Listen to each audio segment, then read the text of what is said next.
everyone, welcome back. In the previous video, we got a glimpse of the illusion of separation. We talked about this illusion, which has a significant impact on our lives in this physical reality at many levels. To fully comprehend how the illusion of separation manifests in our physical reality and its influence on how we live our lives, we will explore the relationship between thoughts, emotion, beliefs, and behavior. So you may ask, why is it important that we must understand this relationship? Well, it's because what we think directly influences how we feel. How we feel influences how our bodies react. How our bodies react influences how we behave. And how we behave defines who we are and what we experience in life. So if we follow this logic, then we may say, if we think in separations, we will feel separated, and then we will therefore behave or act in separation. And that's why it's important that we need to understand this relationship before we can really dive into the illusion of separation to understand what it is, why it exists, and how to deal with it. So if you really think about this, these are the fundamental elements in all of our life experiences. And by that I mean psychological and physical experiences. And they are pretty much what we do day in and day out, from dusk to dawn and from life to death. So have you ever wondered why we do what we do every day? I know I have. And to answer this question, I took a moment to examine how I go about my day. I get up at 5:30 in the morning. I notice the periods of transitioning from the sleeping state to the waking state seem to occur subconsciously when you're not fully awake. I then make an intention to take a shower and brush my teeth. Once the intention is made, the rest of the activities seem to carry on its own without much of my attention at all. I notice because I can't really recall all the little details that took place in the shower. I know I washed my hair, but I don't remember the moment when I reached for the shampoo bottle or how the shampoo felt in my hands. So I asked myself why.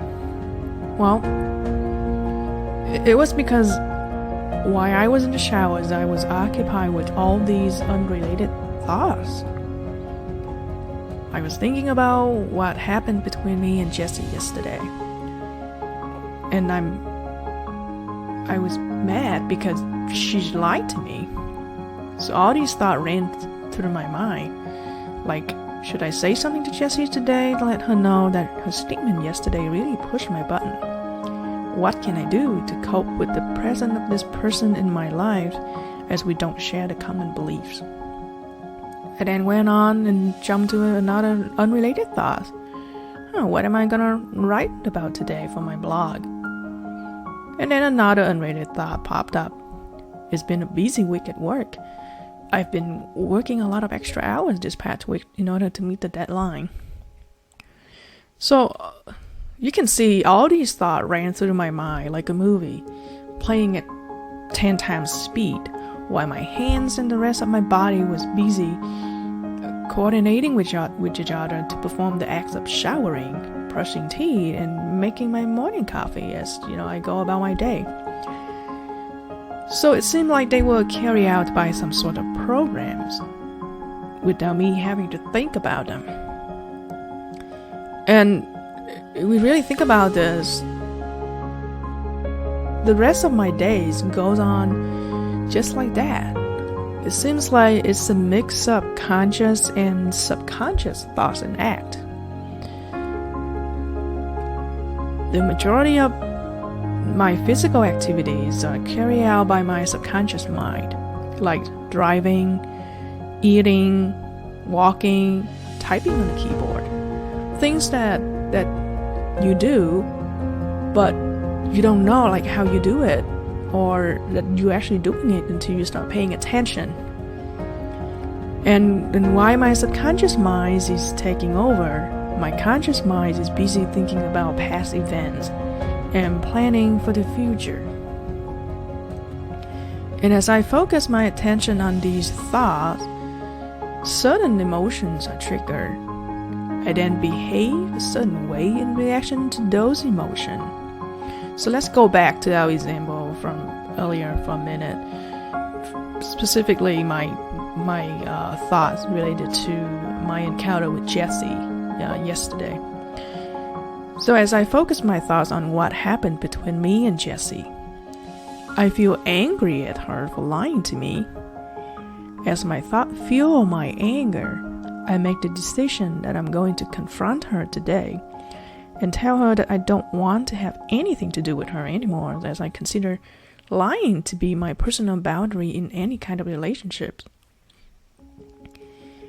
And the same thing, as I focus my attention on thinking about the next topic for my blog, I feel inspired to write about the interlink between thoughts, emotions, and behavior. And here I am, sharing what I learned with you in this video, right? And the last example, as I ruminate about this past busy week, I feel guilty for working so many hours lately and not being able to spend much time with my family as I want to. As the guilt was filling up my emotional bubble, I make the decision to take a day off to spend time with my family at the park. So you kind of see how this take place, right? You have thought, and then certain emotion triggered by those thoughts, and then you then act or behave a certain way in response to those emotional feelings. So it's appeared as all my action and decision are in reaction to how I feel, and this is important to understand. However, there's a subtle layer underneath these emotions that is also affecting my behaviors, and it is my belief system. Now go back to our example earlier one more time. Yes, I feel compelled to confront Jessie for lying to me, but I choose not to do that. And it's because I don't like confronting people on uncomfortable feelings and issues. And that's how I've always been. So deep down inside, I'm not confident in honoring my boundaries. I'm afraid that enforcing my personal boundaries might hurt someone else's feelings. So I have the tendency to give in and let people walk past my boundary without saying anything about it. So I hope by now you got the big picture of this. There are several things at play here that are the driver behind what we do as we go about our days. First of all, we behave and act in reaction to how we feel. And as complex as they usually are, our feelings are simply a result of the information exchanged between emotional chemistries in our bodies and our subconscious programs, which also known as our belief system. These programs are downloaded from our past experiences, and they are stored in our subconscious mind. Emotional chemistries is the output of our brain interpretation of emotional triggers, which can be either our own thoughts or some external stimuli. The brain, when it receives these input signal, it will go out and retrieve programs from our subconscious mind to interpret what those signals means.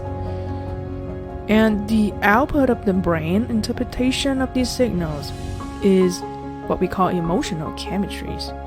And these emotional chemistries are released into our bodies under the direction of the brain itself. So it's a pretty smart system. Another thing that I want to point out is that external stimuli are beyond our control. So let's acknowledge that. But what about thoughts? Thoughts are simply the result of our mind characterizing, describing, or somehow explaining the energy our body perceives. And we will dive into each of these concepts one by one in subsequent videos. But in the next videos that are coming up soon, we will focus on the first element, and that is behavior. So I'll see you there, and thank you for watching this video.